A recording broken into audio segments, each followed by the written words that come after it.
Orang beriman itu tidak pernah merasa pada zona aman. Dia selalu ingin terus.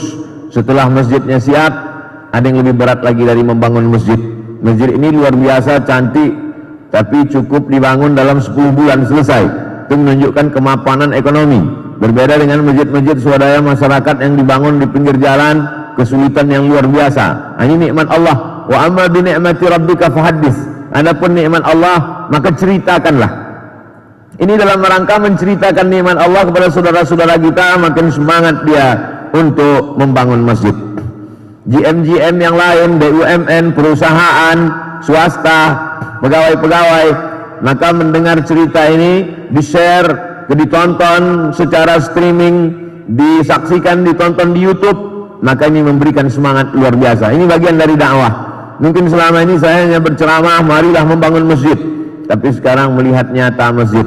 Saya senang juga diundang dalam acara peresmian masjid ini, berarti ceramah saya selama ini didengarkan oleh jamaah yang selama ini selalu saya katakan, tolong undang saya meresmikan masjid, jangan lagi undang meletakkan batu pertama, karena banyak batu pertama diletakkan tak selesai-selesai sampai batu terakhir. Jadi PLN termasuk yang mengabulkan permohonan harapan doa saya. Setelah masjid siap selesai, baru saya diundang datang, maka tampaklah bahwa jamaah tidak hanya sekedar mendengar, tapi juga mengabulkan dan mengamalkan apa yang disampaikan oleh para ustadz dan guru-guru kita. Nah, ada kebahagiaan dalam hati orang beriman ketika masjid sudah tegak berdiri, tapi jangan cukup sampai di situ. Ada lagi yang lebih berat daripada itu bagi orang yang merasa itu beban, tapi bagi orang yang merasa itu adalah sebagai ungkapan syukur, dia tetap memakmurkan masjid dengan sholat berjamaah. Apalagi kita punya pimpinan yang peduli kepada masjid, tentulah tidak terhalang untuk beribadah.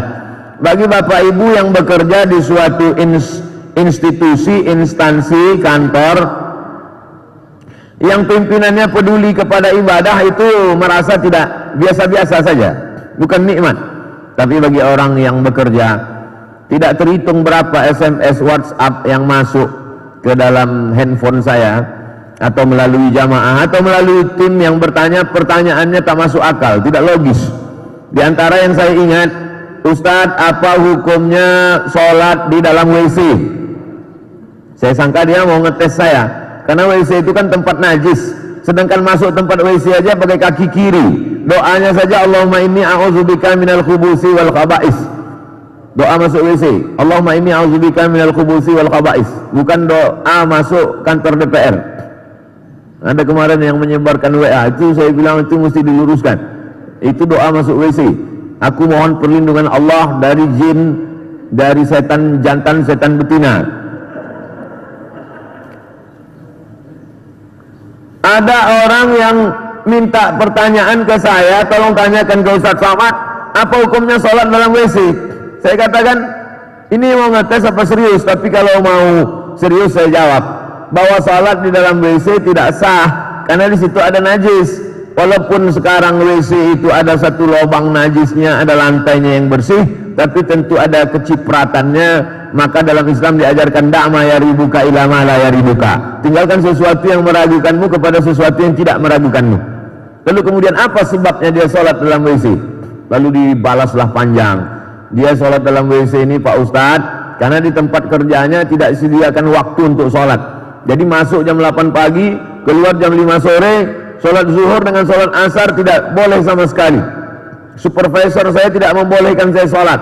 Akhirnya saya masuk ke dalam WC, saya bawa kain, saya keringkan pakai tisu, saya arahkan ke kiblat, sholat saya di dalam itu. Maka berlakulah hukum ad-darurat tubihul mahzurat.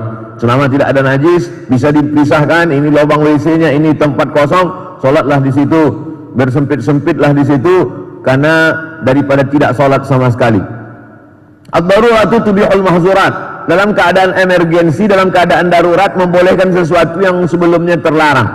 Jadi membaca itu betapa kita mensyukuri nikmat Allah, bisa bekerja mencari nafkah, tapi juga tidak terhalang beribadah. Tidak terhitung berapa security yang mau-WA saya bertanya apa hukumnya kami tak sholat Jumat berkali-kali Pak Ustadz.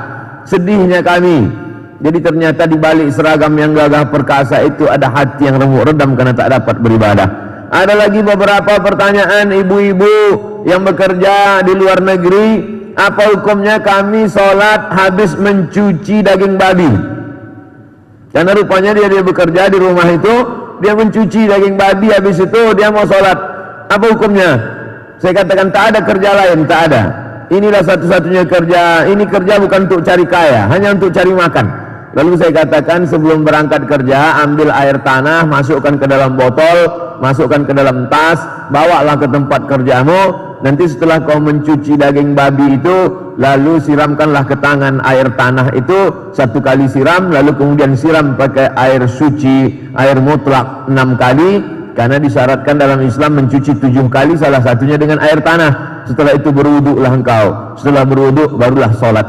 Begitulah anak bangsa ini di negeri yang begitu hebat hasil alamnya, ternyata masih ada sekelompok saudara kita yang amat sangat sulit mencari makan. Bukan cari kaya, bukan cari uang untuk beli mobil, bukan cari uang untuk bangun rumah, hanya untuk menutupi kebutuhan pokok yang bernama makan.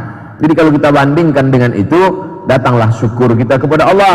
Kerja kita tidak terhalang, ibadah kita pun bisa tidak terhalang. Dengan itu datanglah rasa sayang kita kepada waktu yang sia-sia, tak berguna, tak bermanfaat.